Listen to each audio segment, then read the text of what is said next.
Palavra da Verdade, com Hernandes Dias Lopes. Meus amados, vamos abrir a palavra de Deus. Livro de Gênesis, capítulo 2.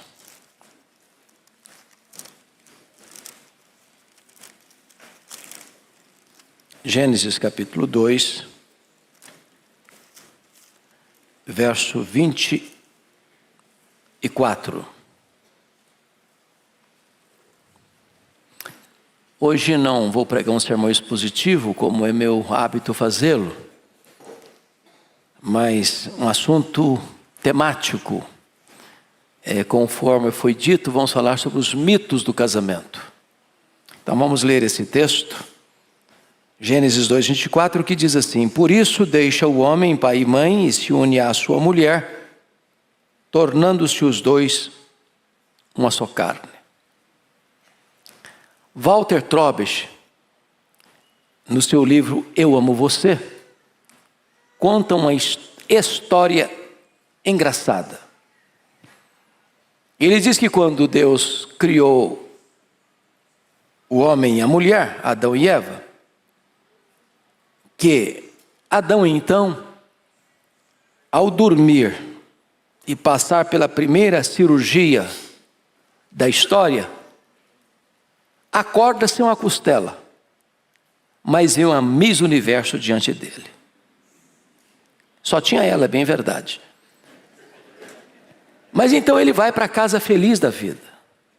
Feliz da vida. Diz Walter Trobes, na sua história, que passada uma semana, o Adão volta cabisbaixo, macambúzio, triste, e diz assim para Deus: Deus, eu vim devolver essa mulher, eu não dou conta. Ela fala muito, chora por qualquer coisa, então eu não dou conta, então vim devolver. Aí diz a história que Deus diz: mas é isso mesmo, Adão, que você quer? Mas é sim, senhor, é isso que eu quero, não dou conta não. Tá bom, tudo bem. O Adão voltou aliviado. Passada uma semana, lá vem o Adão de volta, triste, macambúzio. E diz: Deus, eu pensei melhor, e a minha vida ficou muito vazia sem a minha mulher. Eu não sei viver sem ela. Eu queria pedir ao Senhor para me devolvê-la. Aí diz a história que Deus perguntou: mas é isso que você quer, Adão? É isso mesmo? É, Senhor, é isso que eu quero. Eu não sei viver sem ela, não. O Adão voltou feliz da vida com sua mulher para casa. Passada uma semana, lá vem o Adão, triste, macambúzio, surumbático. Deus, eu pensei bem, agora é definitivo. Eu não dou conta mesmo. Eu vim devolver, agora é definitivo. Não dá certo mesmo. Então diz a história que Deus diz assim para Adão: Adão, você não sabe viver sem ela. Você vai ter que aprender a viver com ela. E aí começa então a saga do casamento. A ideia de que casaram e foram felizes para sempre é tema de novela e de filme, mas não é verdade na vida real. A felicidade conjugal não é automática. Quando você vê um casal feliz, que tem uma vida conjugal equilibrada, sensata, bonita, por trás tem muito trabalho. Tem boa comunicação, tem paciência, tem amor, tem perdão, tem compreensão, tem apoio, tem recomeço. Então, hoje eu queria olhar e ver alguns mitos que ainda hoje as pessoas mantêm sobre casamento. O texto aqui retrata 3 características de um casamento. Primeiro, o casamento, ele é heterossexual. Por isso deixa o homem, seu pai e sua mãe se unem à sua mulher. Então é um homem e uma mulher. É um masculino e um feminino. Segundo, esse casamento aqui é monogâmico. Deixa o homem, seu pai e sua mãe se unem à sua mulher e não às suas mulheres. Então, tanto a poliginia, um homem ter mais de uma mulher, quanto a poliandria, uma mulher ter mais de um homem, está fora do projeto de Deus. Terceiro, O casamento é monossomático. Os dois se tornam uma só carne. O que significa? Que o sexo antes do casamento está fora do padrão de Deus. O sexo fora do casamento está fora do padrão de Deus. Mas o sexo no casamento é uma ordenança de Deus. Os dois se tornam uma só carne. Mas, uma vez esse casal, junto, casados, quais seriam os mitos que é preciso evitar para não criar confusão, para não criar expectativas irreais? Então vamos lá. Primeiro mito. O primeiro mito é que o amor romântico é suficiente para fazer um casamento feliz. Às vezes as pessoas ficam preocupadas com o chamado amor romântico. É aquela chama que arde. É aquela taquicardia. É aquele brilho nos olhos. Tudo isso é bom, isso é importante. Mas o casamento não pode estar construído só em cima disso. Que esse amor vai precisar de algo mais sólido, mais consistente. Reverendo Adão Carlos do Nascimento, um eminente ministro do Evangelho, amigo muito querido, num dos seus livros ele diz o seguinte: o que sustenta o casamento é o compromisso. Porque pode ser que na jornada da caminhada conjugal, o tanque desse sentimento esteja vazio quase. Tem hora que você quase que precisa andar na reserva. Porém, o compromisso mantém o casamento intacto e de pé. É preciso compromisso, aceitação, investimento, ajuste, perdão, restauração. O casamento precisa constantemente de mudanças positivas. Eu não sei se vocês já perceberam isso. Às vezes o casal está passando uma crise, percebendo que não está bem, mas não toma medida. Até a hora que um resolve pular fora. Aí o outro entra em desespero. E aí quer mudar. Por favor, não espere uma crise bater a porta para ter mudanças positivas. Não permita que a crise desande a relação para acordar para a vida. Todos nós estamos a caminho. Todos nós precisamos melhorar. Todos nós precisamos construir a base para um casamento feliz. Não tem ninguém pronto e acabado. Então, achar que apenas essa chama sentimental vai nutrir essa relação, isso vai ser problema. É preciso cultivar amizade, carinho, respeito, elogio, romantismo, ao longo da vida. Ao longo da vida. Então, vamos ao segundo mito. A chave para o casamento feliz é encontrar a pessoa certa. Já encontrou gente assim? Já casou? Falou, não casei ainda não. Por que não casou ainda? Estou procurando a pessoa certa. Onde está essa pessoa? Qual é o endereço dela? Me dá o CPF dela. Vamos lá. A questão não é essa, procurar a pessoa certa, porque quando eu digo que eu estou procurando a pessoa certa, eu estou passando tacitamente a ideia de que eu sou uma pessoa certa. Eu já estou pronto e acabado. O outro é que tem que se adequar a mim. Eu sou o centro do universo. E casamento não é amor egocentralizado, o casamento é amor outro centralizado. A questão não é achar a pessoa certa, a questão é ser a pessoa certa. Com isso estamos dizendo o seguinte, irmãos: nós não viemos de uma família perfeita, nós não somos uma pessoa perfeita, nós não temos um cônjuge perfeito, nós não vamos construir um casamento perfeito, nós não vamos ter filhos perfeitos. Então, essa fantasia de que tem uma família assim, que sem erro, sem problema, essa família não existe. Eu ponho os dois pés para trás quando eu escuto o seguinte testemunho: Eu sou casada há 50 anos. Eu nunca tive isso aqui de entreveiro com meu marido, com a minha mulher. Quando eu escuto isso, eu fico pensando assim, deve ser um anjo disfarçado entre nós. Não deve ser filho de Adão.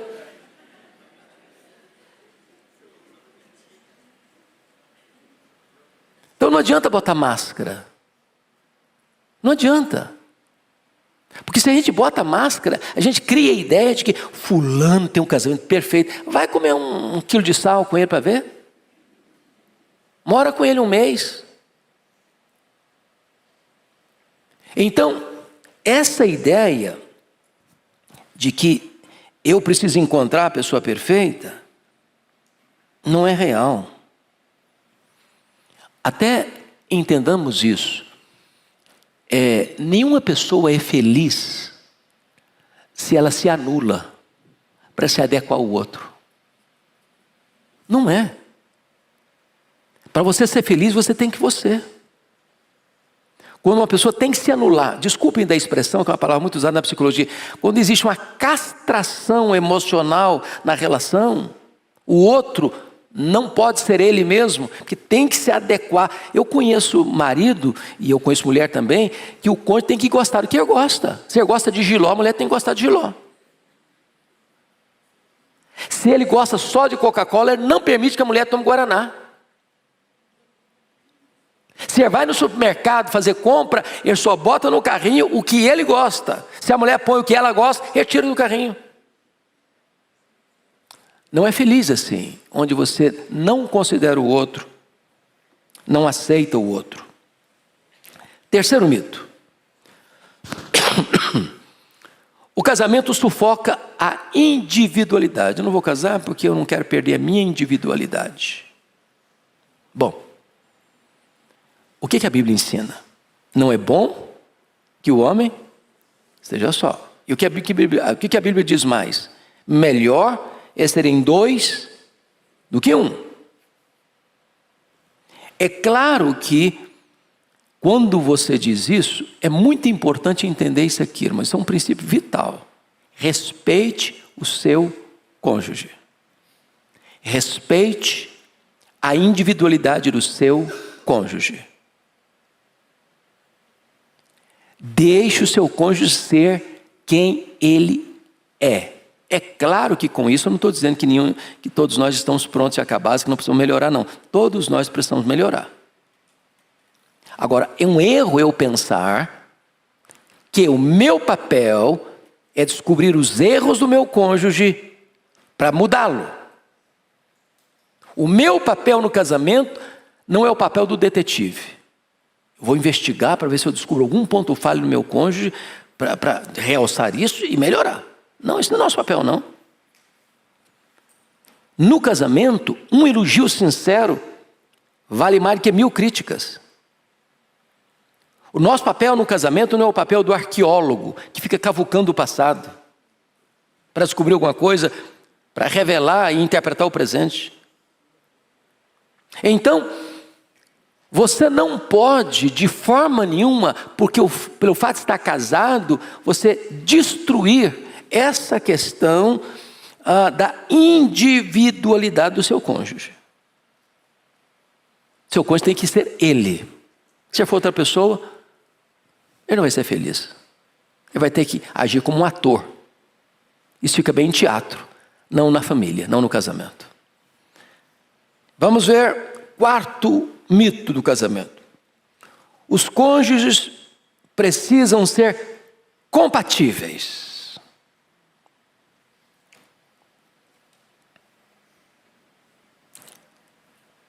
Isso é mito. Casamento não é a união de dois iguais. Casamento é a união de dois diferentes. E às vezes até opostos. Aliás, já tem obras sobre isso. São os opostos que se atraem. Você já pensou duas pessoas introvertidas casadas? Um fala nada, o outro fala menos nada. Seria um silêncio sepulcral na casa. Agora, já imaginou dois explosivos? Como diz o ditado, dois bicudos não se beijam. Então, as diferenças no casamento não são coisas negativas, não, são uma bênção. Graças a Deus, porque a sua mulher é diferente de você, seu marido é diferente de você. Se fosse tudo igual, você se olharia no espelho, estava tudo certo. Então, vejam vocês que não existe esse negócio de cônjuge 100% compatível.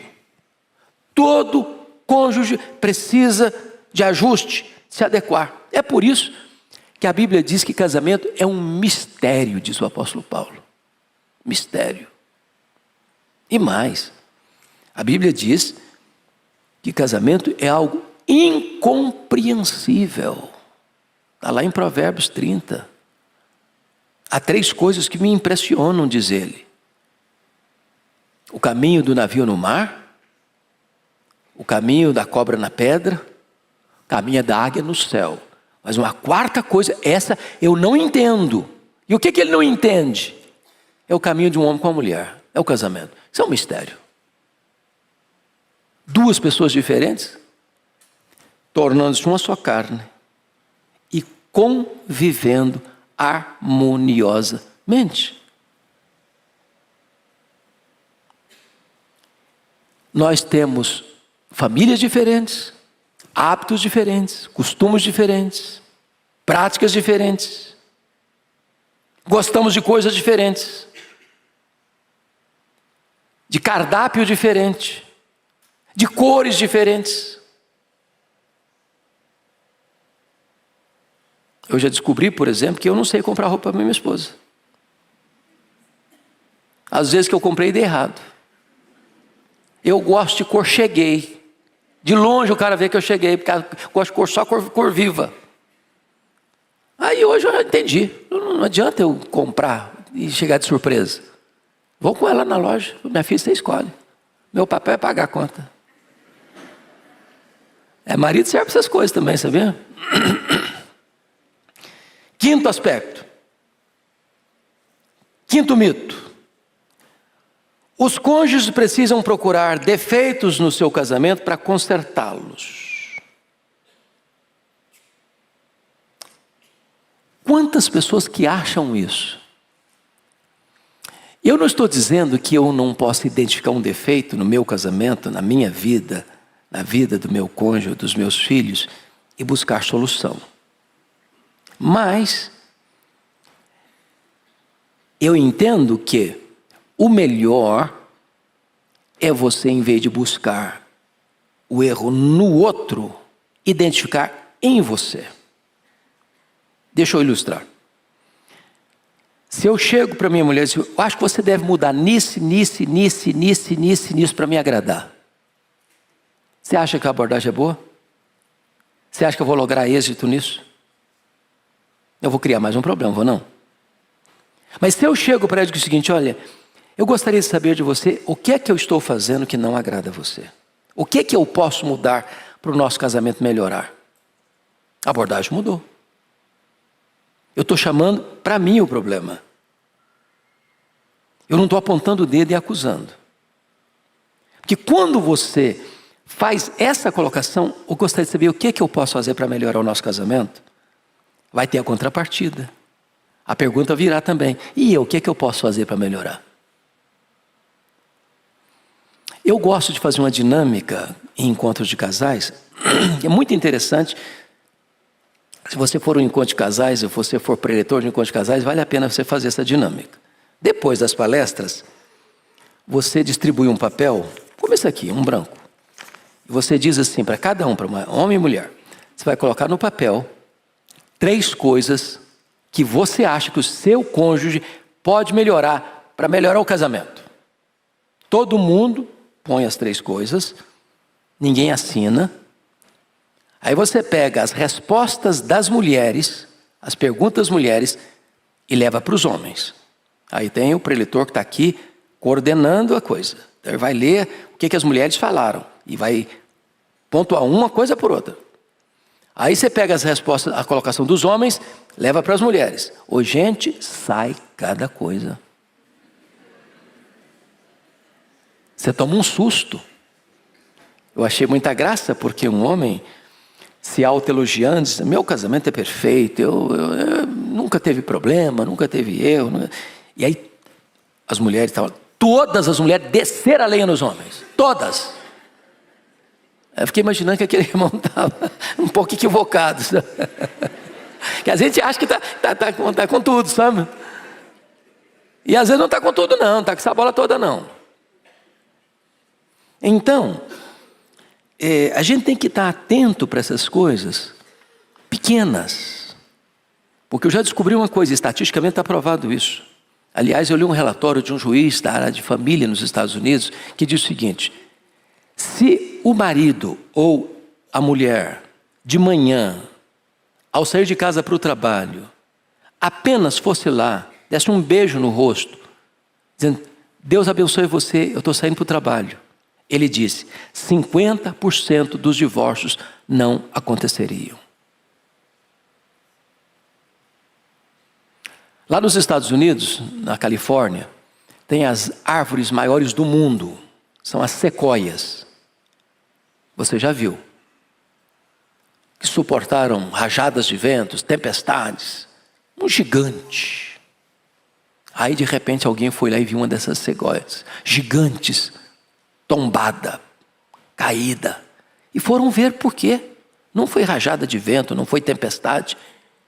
Foram cupins que comeram, carcomeram, destruíram por dentro. Às vezes o que destrói um casamento não são os grandes problemas. São os pequenos problemas do dia a dia, da rotina, da mesmice, do marasmo. Gente que passa a vida inteira trabalhando, indo para a igreja, da igreja para casa, da casa para a igreja, da igreja para o trabalho, para... A rotina, cria filho, vem neto, rotina. O casal nunca sai, nunca tira umas férias, nunca sai para passear, nunca vai num restaurante, nunca vai curtir um pouco a vida. Ontem nós estudando aqui o livro de Eclesiastes, uma das coisas que Salomão coloca é o seguinte: você quer uma coisa complicada? É o cara que trabalha, ajunta dinheiro, acumula dinheiro, e ajunta, e não curte a vida. E quando ele morre, sabe quanto ele vai levar? Nada. Sabe qual outra frustração? É que a grande riqueza que ele acumulou vai ficar na mão de gente que não ralou. E ele nem sabe se vai cair na mão de uma pessoa sábia e vai jogar tudo fora. A Bíblia não recomenda você ser perdulário, mas a Bíblia condena você ser avarento. Aproveite a vida, curta um pouco a vida. Saia com a sua mulher. Se você não tem dinheiro para ir num bom restaurante, vai comer um cachorro quente. Celebra do mesmo jeito. Não é o requinte do restaurante, não é o preço do cardápio que você escolheu, da comida que você escolheu, é a atitude de investir na relação, para ser um pouco desse marasmo.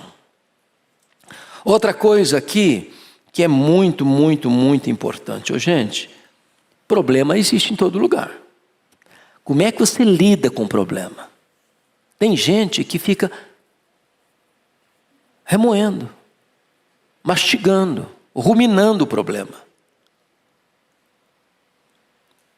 Tem marido, tem mulher que não falam um com o outro durante o dia inteiro, 24 horas. Não vou falar nem numa semana, porque já é um exagero, né? Mas que não sabe resolver problema. E se a pessoa fica ruminando isso, vai acontecer o que a Bíblia diz: não se deixe pôr o sol sobre a vossa ira. A noite fica longa, vai ter espinho no colchão, pedra no travesseiro. Você não vai dormir de noite. Então surgiu o problema, surgiu. O que você faz? Gente, fulano, me desculpa, eu pisei na bola. Não fui legal. Minha palavra não foi boa. Ou talvez você, não era isso que eu queria dizer também. Você entendeu mal. Mas vira a página. Casamento é recomeço todo dia, sem ficar ruminando e nem jogar na cara do cônjuge o que ele fez ontem ou há 10 anos. Boa parte do meu ministério, foi na área de aconselhamento. Hoje encolheu bem por causa da minha agenda complexa. Mas eu sempre gostei e gosto demais de aconselhamento. E às vezes o casal chegava na minha frente e começava a brigar. E brigava mesmo. E eu deixava brigar. Era uma catarse, sabe? Aí lá pelas tantas, um dizia para o outro assim: você está lembrado do que você me falou? E eu estou pensando que falou enquanto estava vindo para o gabinete pastoral. Que nada, há 10 anos. Porque troço estava lá. Congelado. Aí o que vem? Amargura. E sabe o que significa a palavra amargura na língua grega? Cheiro de ovo podre. Não dá para ficar perto de uma pessoa amargurada. É preciso zerar a conta todo dia, todo dia, todo dia. Sexto mito de um casamento: o sexo segura o casamento.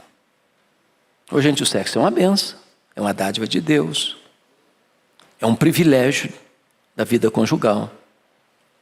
Dos prazeres terrenos, depois da salvação, não sei se tem outro maior. Mas não é verdade que sexo segura o casamento. Você vê muitos casais hoje casando, descasando, casando de novo, descasando, casando de novo, descasando, casando de novo. Por quê? Porque fazem do sexo a base do casamento. Hollywood quer passar a ideia de que marido e mulher está sempre 100% interessado no sexo, qualquer hora, qualquer dia, qualquer lugar, qualquer circunstância. E você que é casado sabe que isso não é verdade. Não é verdade. E um casal maduro, consciente, sabe isso, entende isso. Então, nós temos várias áreas que fazem parte da vida bem equilibrada, que é a vida social, que é a vida emocional, que é a vida física, que é a vida intelectual, que é a vida espiritual.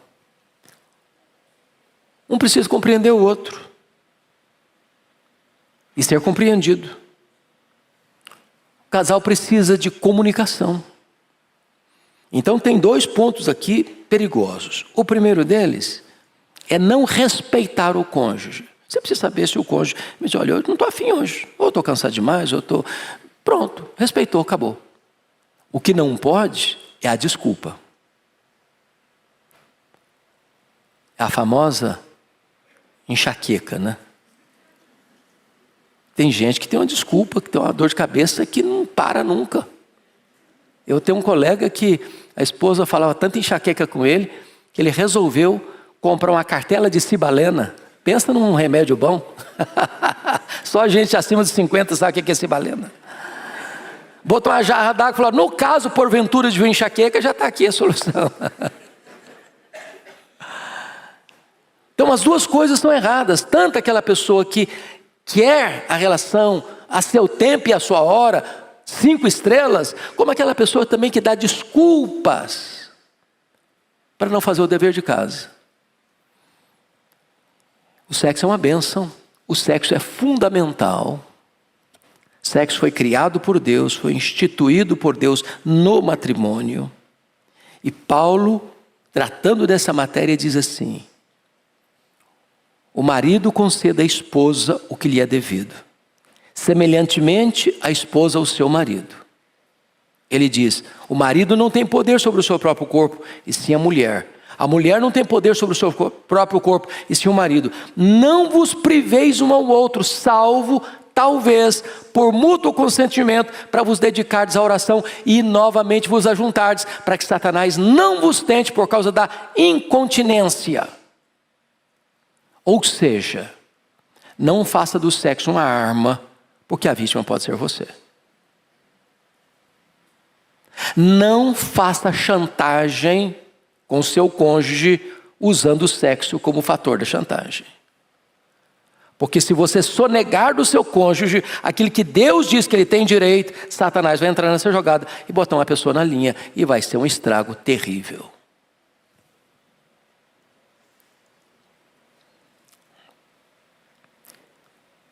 Vamos ver outro mito. Esse mito é muito complicado. Eu chamo de amor condicional. Se você realmente me ama, você jamais sentirá atração por outra pessoa. Preste atenção nisso aqui.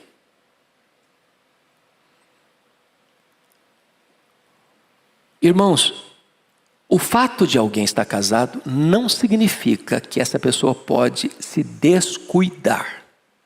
Nem o homem, nem a mulher. Por quê? Porque, normalmente o homem, vocês sabem disso, o homem é atraído por aquilo que ele vê. Enquanto a mulher é mais atraída por aquilo que ela escuta.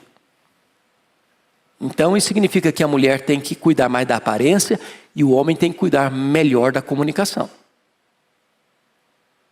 Agora imagine você, um homem, chegar em casa, encontrar uma mulher com um bob na cabeça parecendo um disco voador. Uai, não, mas se ele me ama, ele nunca vai sentir atração por outra mulher. Cuide-se, minha irmã. Cuide-se. Seu marido precisa olhar para você e se sentir atraído por você a vida inteira. Eu não estou dizendo que você nunca possa estar desarrumada ou desarrumado. Não estou falando isso não. Agora, dentro da caminhada normal da vida, você precisa se aprontar até para ver seu marido. Para ele sentir-se interessado por você. Então, isso é mito, achar que se você ama, você nunca vai se sentir atraído por outra pessoa. E se descuidar na maneira de vestir, na maneira de falar, na maneira de se postar. Outro mito. Se você me ama, você não vai esperar que eu mude. Vai esperar sim. Sabe por quê? Todos nós estamos a caminho. Nenhum de nós está pronto. Eu preciso mudar todo dia. E o projeto de Deus é que eu mude todo dia. Diz a Bíblia que eu tenho que ser transformado de glória em glória na imagem de Cristo pelo Espírito Santo, o Senhor. No mundo cinético, quem para já está dando marcha ré. Nenhum de nós pode parar. Todos nós precisamos crescer. Crescer no conhecimento, crescer na graça, crescer no amor, crescer na comunicação, crescer na gentileza, crescer no cuidado, crescer no elogio, crescer no romantismo. Você precisa e eu preciso sermos maridos melhores amanhã do que fomos hoje. Você precisa ser uma mulher melhor amanhã do que foi hoje. É porque eu amo, é que eu vou mudar mesmo.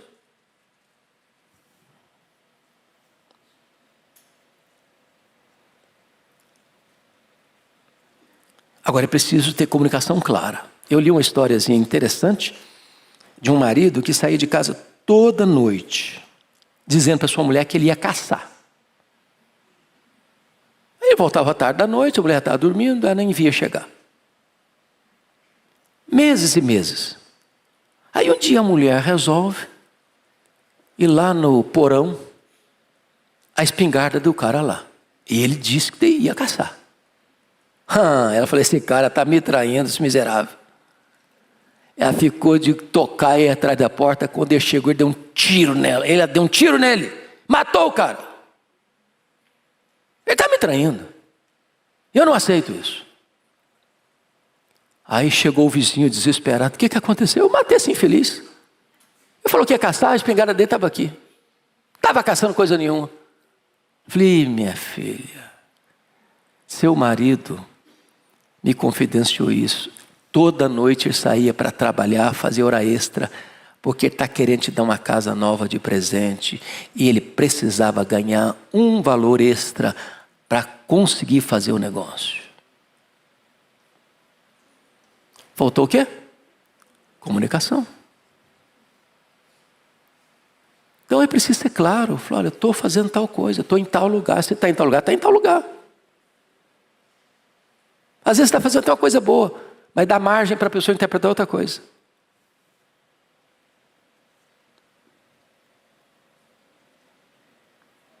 Bom, tem tantos mitos, né? Eu vou parar por aqui porque já passou da hora. A pergunta é a seguinte: o que eu posso fazer para o meu casamento melhorar? Nós não trouxemos nem papel nem caneta, mas queria que você escrevesse aí na página da sua mente. Um pouquinho pense nisso. 3 coisas que você pode fazer para o seu casamento melhorar. Agora, deixa eu fazer uma consulta. Tem gente solteira, viúva, divorciado, que está sozinho e que quer casar? Levanta a mão se tem gente assim. Graças a Deus tem gente. Olha, então, não desista do casamento não, tá? Casamento, tem problema? Tem, mas é bom demais.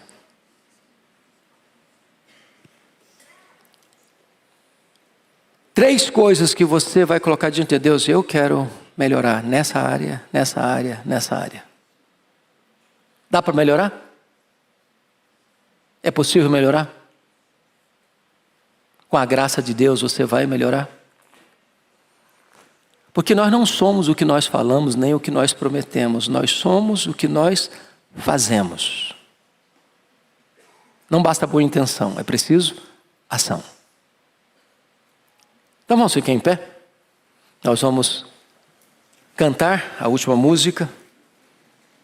Depois nós vamos orar em Petra a bênção. E após a bênção eu vou pedir licença a vocês e vou descer por orientação dos irmãos para ir lá para a recepção, dar um abraço em você, e se alguém desejar adquirir algum livro, eu possa dedicar o livro a você, tá bom? Deus abençoe.